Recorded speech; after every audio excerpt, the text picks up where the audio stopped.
All right, so I hope most of you are in attendance to this track because the panel discussion on collaborative marketing, the key to being a standout CMO is right around the corner. Well, ladies and gentlemen, of course, time and often it's said that it's not just about the survival of the fittest.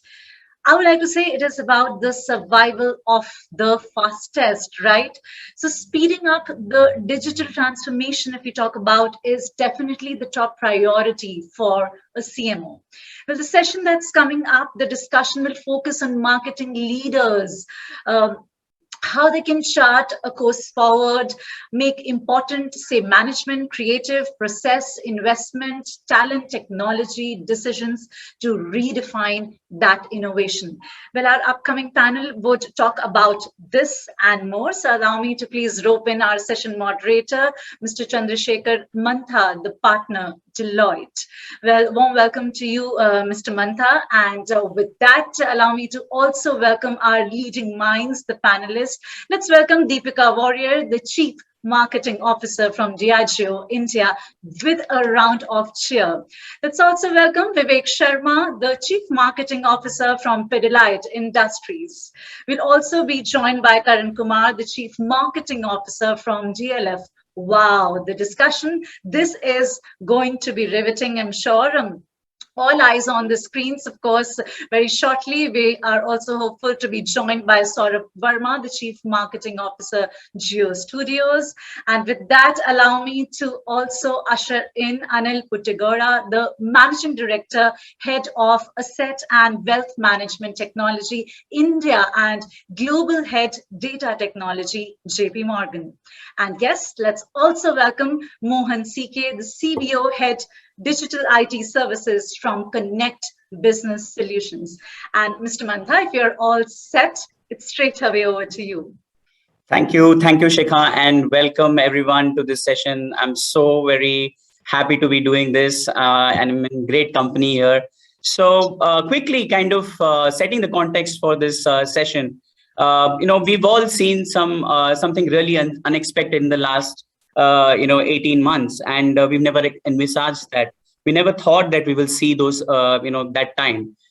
We have changed as consumers, we have changed as marketeers, we have changed as organizations, we have changed, and that kind of has actually catapulted the entire marketing landscape. Now, if I look at a consumer standpoint, if I'm looking myself as a consumer, I have changed the way I look at brands. I have changed the way my brand preferences were before. The time I consume on a certain media, the time I consume on a certain channel, it's all up to the brands that have believed and make me believe that I can trust them. So likewise, from a marketer's perspective, there were a whole lot of challenges that a marketer or technology leaders faced last time. There was so much to choose from and so little to spend. And at the same time, make it more effective and efficient, as well as reduce wastages. At the same time, maintaining the brand trust and the brand value. So very, very interesting times for all of us. It has pushed us to new areas, new dimensions, and that kind of ensures that this is a great space to be in, and this is a time that to change, to adapt, to move to a very different state of maturity. Now, at the core of these, what still remains as a basic thing is that at the end of it, we are people selling goods and services to people by collaborating with people. And that's why human centricity and collaboration remains at the heart of everything that a marketer or a technology leader does. Well, talking of marketers and technology leaders, I'm in great company here. And without any further delay, I'll just reach out to each of them to share their perspectives on the trends and all the sort of new initiatives that they have taken for their respective organizations, and share it with us so that we all can learn from all their experiences. So I'll reach out to Deepika to go first and share her views. Thank you, Chandrasekhar, and thank you so much to ET for having me on this panel. I can't claim to be an expert in this area. I also work in a dark media industry, but I really look forward to sharing some of our experiences at Diageo. So over the last, I would say 18 months, and also to learning from the panelists as well as all the questions that will come our way and comments. So, as Chandrasekhar said, I think COVID clearly served as a tipping point, and we're all aware of this as, humans and consumers ourselves. And even if I pull back and, I operate in the spirits industry, which is, an adjacency to consumer products. And obviously, when we look back and we think about what the consumer went through, the consumer has this, the period of COVID and the post-COVID reality, I think has really added some really new dimensions to the consumer, in terms of, and we've all experienced it as whether it's emotion. So consumers are, reliving their roles as individuals, and yet, being part of, a collective whole, their responsibility to the community. We saw that coming through during COVID.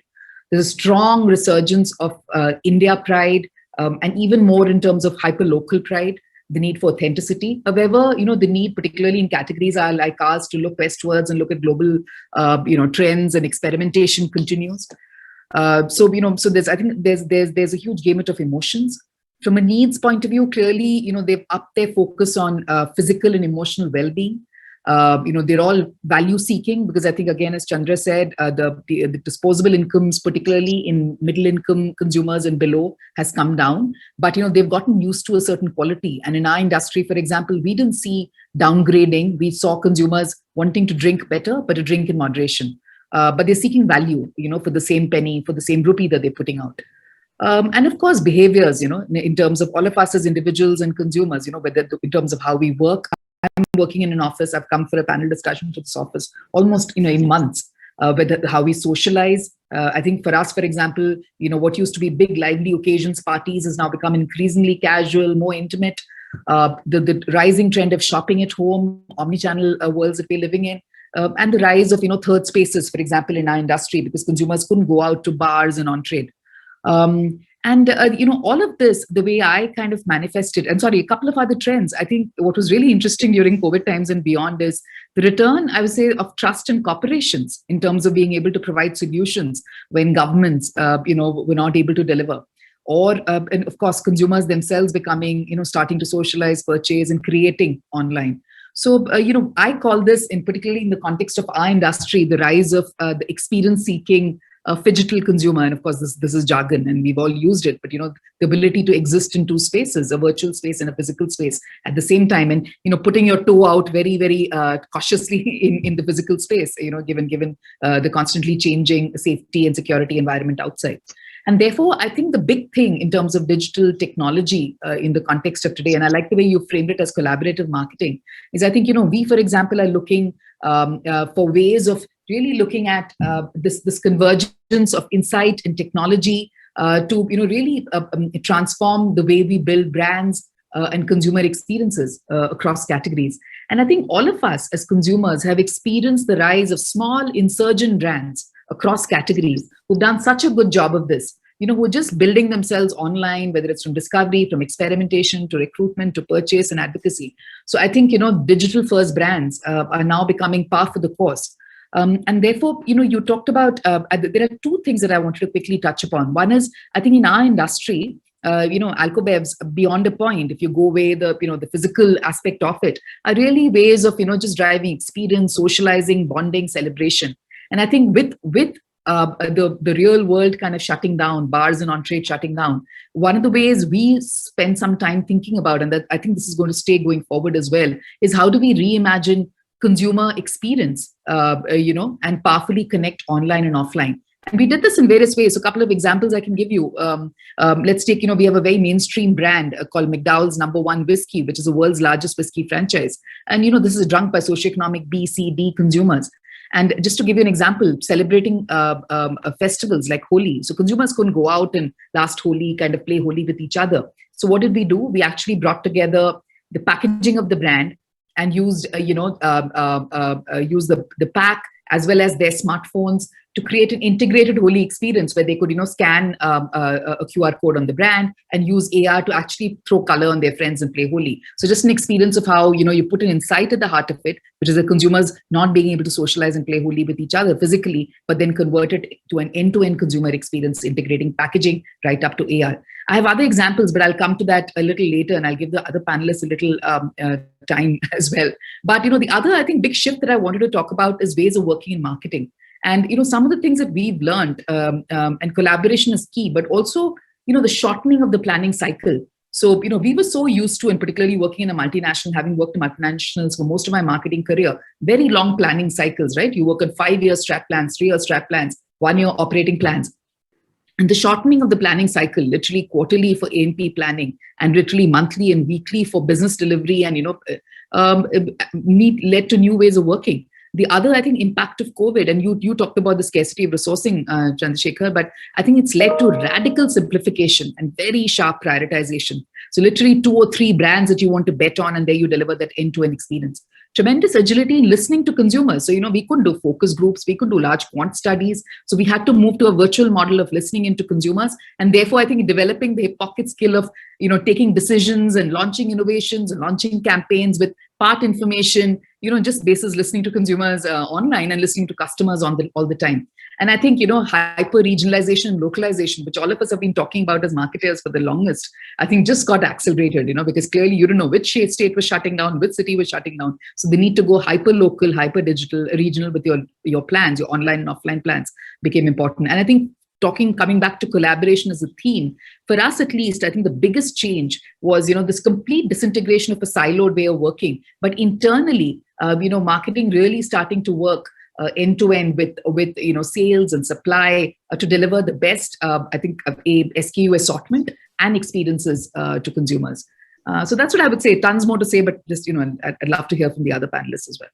No, thanks so much, Deepika, and a lot of ground that you covered, in that short span. I'll quickly reach out to Karan and request him to share his views on this. See, that's the advantage of coming in after Deepika, right? A lot of what had to be said is already said. Oops. So thank you, Deepika, for being the star opening batsman. So I just a couple of points in addition. Obviously, some of these points may be industry specific to the industry that I represent currently, which is real estate. But I've worked with retail in the past, and I've worked with FMCG even before that. I think one aspect that one also needs to be very careful about is how does this change impact employees and trade partners? Because there is a whole lot of marketing related, and it's often not spoken adequately, but a whole lot of marketing related interventions that need to happen to reskill and to retool your internal employees and trade partners in trying to make the kind of outreaches that you need to be kind of making. Because fundamentally, with a shift like what we've seen, the entire customer journey and the entire customer experience has been turned on its head. So while I agree with Deepika completely that it's a very phygital kind of a space, but the digital aspect of the phygital aspect, or the digital aspect of the overall physical or phygital aspect, has now become far more pronounced than what it was, let's say, 2 years ago, at least for certain industries, including the industry that I represent. Because you were used to a certain way of marketing, a certain way of selling, a certain way of customer experience, which was very, very, which was working with physical proximity, which was working with physical engagement and interaction, which was about having a cup of tea and coffee together. All of that changes. So suddenly your employee who's been selling a product category in a certain manner for the last 10, 15, 20 years finds that his skills are no longer relevant. And he doesn't have the skills or the confidence, or in some cases, the technology backbone or the technology architecture to kind of help him sell in the new environment, And therefore, while marketers for the longest time have spoken about how customer experience and how customer journeys need to be as seamless and as beautifully rewarding, whether you are in the physical or in the digital space, truth be told, everybody has always skewed in favor of one versus the other. But now is the reality, or now is the time when whatever you were doing in digital needs to be done, umpteen times better. So that's one particular aspect. The other particular aspect that I saw very interestingly as part of a trend for real estate, and okay, I will broad base this by saying that I was on another panel discussion a couple of days ago where people were talking about how the essential categories of goods and services did not suffer, but the luxury categories or the optional categories of goods and services did suffer because personal disposable incomes were going for a toss, and financial insecurity was playing up across various segments, etc., etc. I have a slightly different view on that because I think what has also happened is the lines between essential and luxury have blurred. They are not the traditional well-defined classifications of products and services that you had in let's say the pre-COVID kind of a situation. What may be considered as luxury for some has actually become essential for the others. And I will say that from the point of view of real estate sector that I currently represent. Uh, Buying a house is probably the most expensive or the highest ticket value investment that you make in your life, which is the highest. Maybe an automobile or a car is probably the second highest investment that you make in terms of ticket value. But suddenly we realized that because people were now forced to spend much more time in their homes with their family members in their face, everybody who could afford to upgrade, everybody who could afford to get an extra half balcony or an extra half room wanted to upgrade into something which was far more comfortable and far more livable, because everybody suddenly now became more and more territorial, right? Everybody wanted to own a corner of the house for themselves, whether it was to do with work, whether it was to do with privacy, whether it was to do with their hobbies for children. So I think what would traditionally be called a luxury or an optional purchase, which is a high value ticket value home, actually now became a more essential requirement than otherwise one would have normally assumed it to be. So I thought that this was interesting from the point of view of the blurring lines between luxury and essentials. The first point that I made was, of course, about reskilling and upskilling employees and trade partners as well. And I think the third part, of course, is got to do with something that's been often discussed, debated, data and technology. It's a part of almost every conversation that we have these days, because again, data and technology is a great enabler for you to sell more effectively, engage much better than you have engaged in the past. And while these are for the longest time being truisms for the industry, no time more than now have these truisms come and stared in your face, because that is the only way of going about it. So imagine when 20th March or 24th March, when Modi ji first announced the first lockdown, Zoom was still an infant product, and a lot of online meetings and interactions were still very, very infantile. People did not know how to present screens. People did not know how to do video conferences in an easy to do from a home manner. How does audio video need to get optimized so that your files don't lag while they're presenting? How do your videos transmit seamlessly? What kind of it might sound slightly counterintuitive and stupid, but these are some of the very, very simple, basic starting points of the role of technology and digital that started playing much bigger role than it ever played in your life. So, okay, of course, now all of this gets extended into corporations and brands, into the larger digital transformation and the architecture and the backbone planning that got upgraded as well. But let's just start at the basics. And some of these aspects became, they just came out of nowhere and stared you in your face. So I think it's been exciting. People who have been able to make sense of the change and embrace it without being an ostrich and standing on the sidelines and see the world go by. Those people, those brands have obviously done better than the others. And and and the other aspect about brands who have performed better are brands which have had a certain amount of trust, a certain amount of legacy of delivery, a certain amount of reputation in the market, a certain which is built on again trust and the legacy to deliver. Brands who have heard and spoken with a greater degree of empathy are again brands even within individual sectors which have outperformed other brands. So those would be, some of the more broad opening comments I have in terms of how this landscape's changed. And now we can obviously delve into specifics of each one of them. Sure, Karan. And very interesting perspectives there in terms of making it look simple. Some of it was very, very intuitive. Some of it could have been done earlier. I mean, a lot of it that came through, we felt, why wasn't it done before, and so on. Let's get some technology perspective here. Anil, you are at the helm of all of this, and yours is a very different industry as well. What are your thoughts on this? Yeah, absolutely. Thank you for the opportunity. So look, I'll give you two observations from my perspective. So obviously there's been quite a shift in our focus in how we reached out to our customers, clients.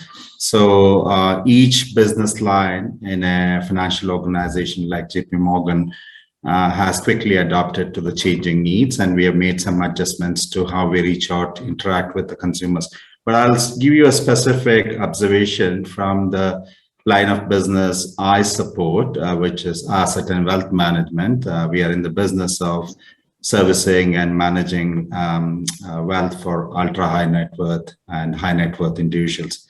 You can only imagine the level of service we had to provide prior to pandemic, where even though there was quite a bit of digitization and self-servicing capability we had built in, so that we could equip our frontline advisors when they actually interact with the high net worth clients, they could service them with a suite of products. But all of a sudden we found out through pandemic that clients we couldn't really meet. I mean, there was an expectation, in fact, even though there was digital capability, there was an expectation that there had to be a high touch interaction. You had to fly into fancy offices, fancy meetings with high net worth, impress upon them, manage, provide that care and attention and all of that. All of a sudden that wasn't possible. So how do we actually still keep up with all the requirements, yet manage the expectation of the clients? So what happened, interestingly, is the acceptance level of the consumers, the high net worth clients, and ability to adapt to remotely kind of accept those services changed dramatically. It was almost like, had we tried to do that in the past, there would be a lot of resistance. It would be a no thing, right? Come on. I mean, think about like trying to call for a remote meeting with like a high net worth client where you're trying to impress upon and get the account itself. It wasn't possible. So that acceptance level from the consumer side changed dramatically. That actually put a different level of pressure on us to digitize and make it self-serviceable, make it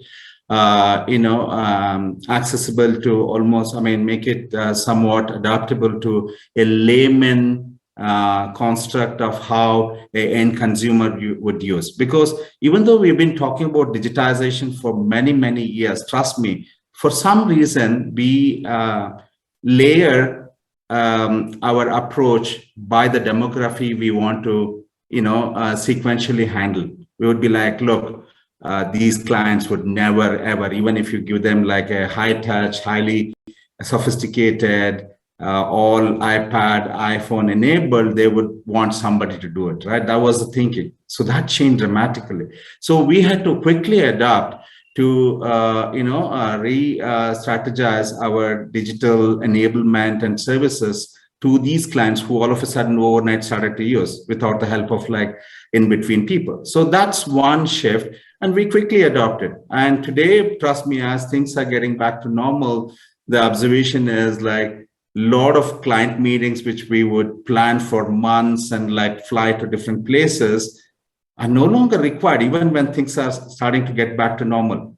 So that really shows like how the speed of change, speed of digitization, speed of adapting to different demography, which we never thought will happen so early, has changed, right? So that's one observation. And the second perspective, as a consumer or as a general observer, in India context, I will also highlight is, who would have thought like few years ago or even like before pandemic, there will be people in villages in India who would ever actually use mobile banking, let alone mobile banking, even would check their, SMS messages. I think we used to take it for granted. We used to only think about people in the cities and the tier 2 cities, etc., villages. But unfortunately, they didn't have choice. They couldn't walk into their branches, wherever they would go to get their passbook updated. They had to, whether they liked it or not, they had to force themselves to take some help, get access to some sort of digital means to check and, manage the basic, like, banking aspect. So there again, the observation is like how the demography, which we never thought will come into the foray that early, was forced to kind of come into the picture. We as marketeer and product, people who sell the product and services had to adopt quickly to cater to them as well, right? So those are two observations in the banking industry, I feel changed dramatically, and we had to develop solutions as well as fast track the way we delivered through very, very quick, iterative, agile process to adapt to those needs, right? So it has been a huge learning, and I feel whatever happened, it has happened for good. Had the pandemic not forced us to think quickly, some of these would have happened as part of a roadmap, but would have come at a later stage. But I think we have leapfrog.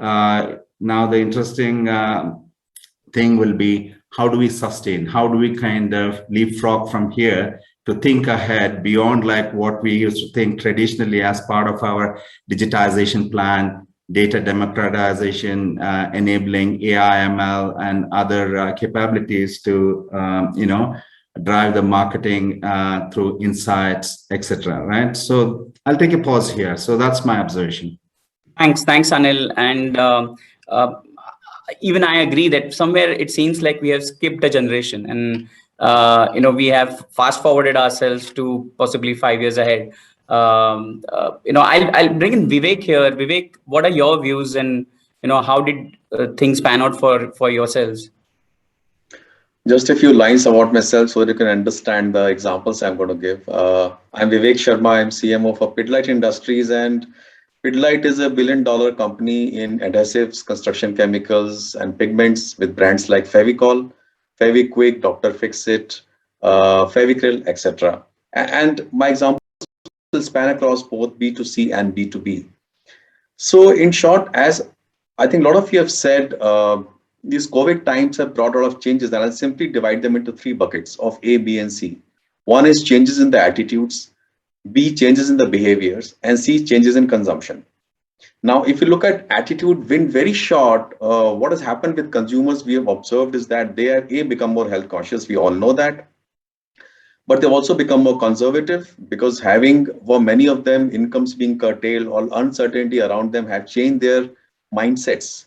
But their attitudes to things, family life, or getting the children engaged through art and craft, or doing things on their own. Indians don't like to do things on their own. They call a plumber or a carpenter.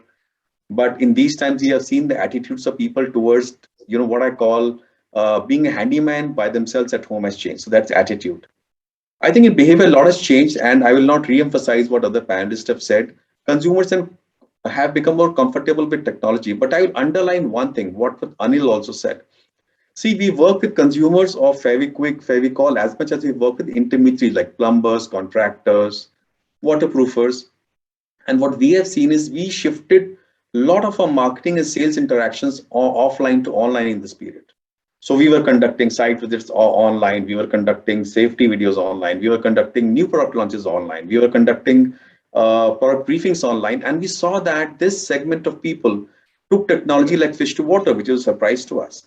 And not only we were able to connect with them, we were able to engage with them through by multiple means. So that's one, I think, behavioral change I would say we have observed.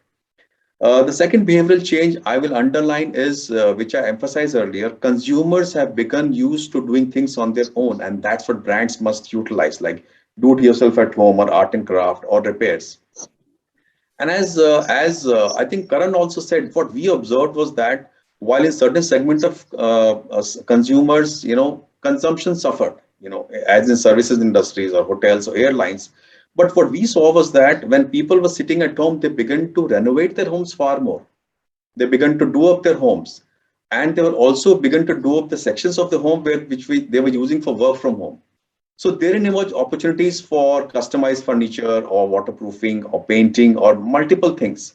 So I think that is one shift in behavior. And I would say, I would underline two more behaviors. One is that when people were sitting at home, they were actually consuming a lot of content. So not only they were demanding content from television, but they were demanding content from their online medium. They were watching more OTT, they were watching more entertainment, but at the same time, they were also, we observed through Google search, they were also hunting for more content on do-it-yourself, repairs, how to waterproof your homes, how to have better furniture which can suit me for sitting throughout the whole day of work from home. And as a brand, as a company, we had to cater to this search and we had to cater to this change of behavior and serve more content in the areas of do it yourself or waterproofing and how to do up your homes or advice on waterproofing through videos or through other means. So that is one big change. I think the demand for reliable content really improved.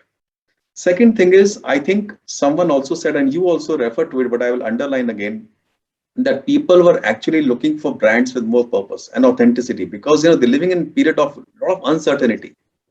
So when brands begin to talk, and they had to be more authentic, not only in terms of their content and advertising, but also through the action which they demonstrate with consumers and end users.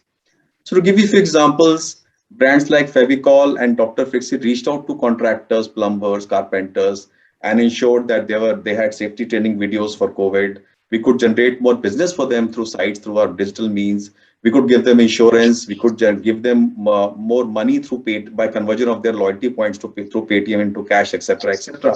So brand had to demonstrate more authenticity. And I think other key shift in behavior is that consumers have begun to rely more on influencers and micro influencers in digital medium because they were taken to this medium like fish to water. Now, of course, in India as compared to Europe, consumer trust brands more, and in Europe they trust brands less. But I think the shift in trust on micro influencers, people whom we did not think much about, that is a big shift in consumers and contractors. So that's opened a new avenue of marketing for marketeers. And last but not the least, I believe the trend of two-way communication between brand and consumer accentuated in this period because consumers had time to actually amplify the voice. So brands have to actually listen more and to invest far more in technology, social listening tools, and the call center and CR mechanism to address to this consumer voice. Otherwise, the authenticity is not built. And the last concluding point I would say is that in this changing environment, marketing has a function to truly evolve. First of all, CMOs have to become digital evangelists, not only in marketing, but taking technology across other functions, be it manufacturing, be it call centers, be it sales, be it field marketing, be it I would say interface with the vendors and suppliers, because the brand is experienced across all these touch points. And second, I think Deepika said it, and I will not repeat that. Marketing planning has changed from being annual plans to flexible regional planning on the go, and that's what we must do. And last but not the least, we had to really energize a lot of agile experiments. To give an example, in Pidilite, we actually triggered multiple agile experiments in digital environment with young teams, and we said we will only take up those initiatives which can actually yield results in 90 days and no more. So everything had to be done in 90 days. So whatever was done in the past few years in months was done in days in these times. And I think we had to keep innovating and keep doing the agile experiments to keep pace with the changing marketing. Because even in B2B arena, I must tell you, Mantha, that B2B customers have also changed. They've become more comfortable with B2B calls and digital medium. And around 70% of our customers have shifted more to B2B interactions. And that is going to stay. And therein lies a further opportunity, which we can talk about in the next phase of conversation. Really, really insightful. That was Vivek, because so many different perspectives from a B2B perspective, the technology interface, simplification of the brand interaction of the consumers. There's so many things that you just mentioned there. Mohan, talking of technology, Mohan, what's your take on that? In the sense, how has technology, as a technology leader, how is it important to partner with the marketers? How is it important to be the enabler? Yeah.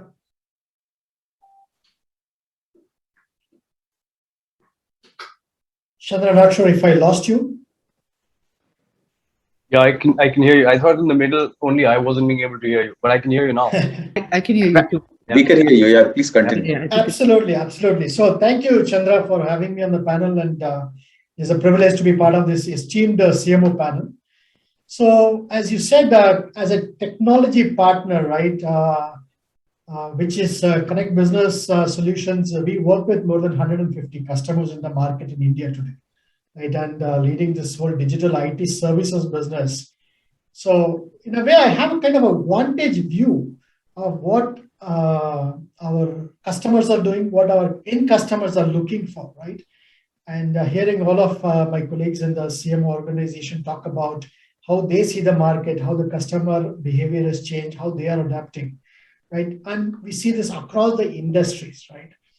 And as many of you have pointed out, the end consumer behavior has changed rapidly, right? And thanks to COVID, I was reading something up recently where it said what would have in normal course taken 4 or 5 years for a lot of this digital adoption has now happened in matter of weeks, right? So consumers have really adopted to digital tools and technologies very rapidly, whether it is the children in our home or even our parents, right? They are now very easily getting onto Zoom calls and online mediums, the consumption of OTT, which would not have happened in the normal time so fast, right? So how business is responding to that and how we see the business responding to that, right? We are seeing that some of the sectors are being very proactive in leveraging technology and adapting to customer needs, right? For example, the fintech industry, the FS industry, they are leading that. Same with the education edtech industry. But some industries are lagging behind. Construction, definitely, Karan, you talked about how you're responding to the industry and the consumers. But we see energy industry, they are not proactively responding to the digital needs of how the customer is consuming content, consuming the brand, right? But within the sector, right, for example, some of the companies are being very proactive and leveraging technology much, much better within even some of the sectors. I'll take one example of one of the leading watch and jewelry brand, one of our large customers, we have been serving them for the last 8-9 years, is how well they've organized themselves, how agile as an organization they have responded to this COVID, right? Moving the customer behavior, moving online, and how their marketing spend has to align to that proactively, right? We do their product launches, and being an operations partner to them, their CMO organization is so nimble. They work very closely and taking the feedback from the operations team. And the topic of the discussion today being a collaborative CMO, how CMOs have to collaborate with the different business arms of the organization. And in this case, this customer is so agile, so nimble, and so closely understand and take the feedback from the operations, and they bake that in to their response. How do they go to the market, right? And we know for a fact in this COVID and post-COVID world, the social media spend has jumped tremendously. The CMO spend on the social media platform is jumped by more than 75%. Right? And that tells you the thought process. And if you see what Forrester says, many of the CMOs today are believing they are the primary owners of the customer experience. And rightly so. Right? It is not a separate customer experience is separate or sales is separate and CMO focus on the tactics and execution. I don't think that is the case anymore.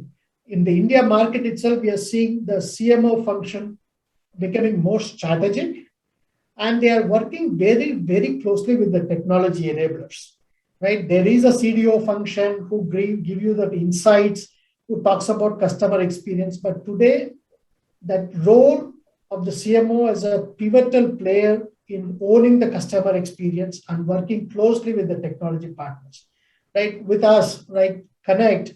That's exactly what we do.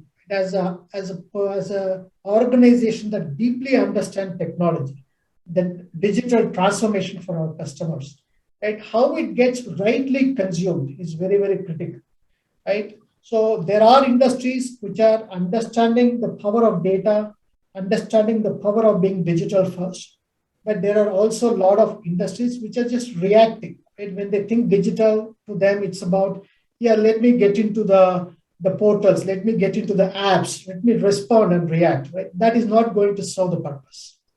So we Right. see a spectrum of experience across how the consumers or the industries are responding to the consumer aspirations. Thanks, Mohan, for that. I'm just a bit conscious about the time we have, but Saurabh, we can't close this without your comments, because you were in a very interesting space during the entire pandemic. Your thoughts on this, please. So I'll just keep it brief and to the point, because everybody's spoken everything so fast. So 2-3 things. One, I think what the complete change which has happened is that we were running very fast, and suddenly, the calamity has just, made us stop. It's like a slap on this thing. So whatever, we had 2 thoughts. One, everything was urgent before the pandemic happened. So that urgent has gone away, and the important has taken this thing. So everybody now is focusing on things which are important, for not just on an immediate basis, but maybe something which will happen later. The second most important thing what has happened, I think, with the recent digital boom is also that the consumer habits are changing. So it's not necessary that what was applicable 12 months down the line earlier, or would be applicable maybe later. So the consumer habits are changing so rapidly that somebody like me who has a 20-25 years of experience may just become obsolete if I don't try to reinvent. So we've all become students. We're all trying to do things. We're all trying to understand how the consumer will react, and the reaction is completely unpredictable. It changes every 6 months and things like that. The third, which is very important thing which has happened, is that the whole world has become a global market. It's no longer catering to a local area marketing or things like that. So you can go and target the whole world. So that's something which is very, very important, and that has changed the whole dynamics. And the fourth most important thing what I think for a marketeer has happened is that you have to learn and then unlearn and do it again, because so many dynamic things are happening. There were trends where you said yahan aisa hi chalta hai, yahan aisa hi hota hai. All those things have gone out of the window, and you are trying to work out new opportunities, new windows, new things, and that's made us it's like going back to school and creating a project, and you don't know how your teacher is going to accept it. Teacher in this case is the consumer.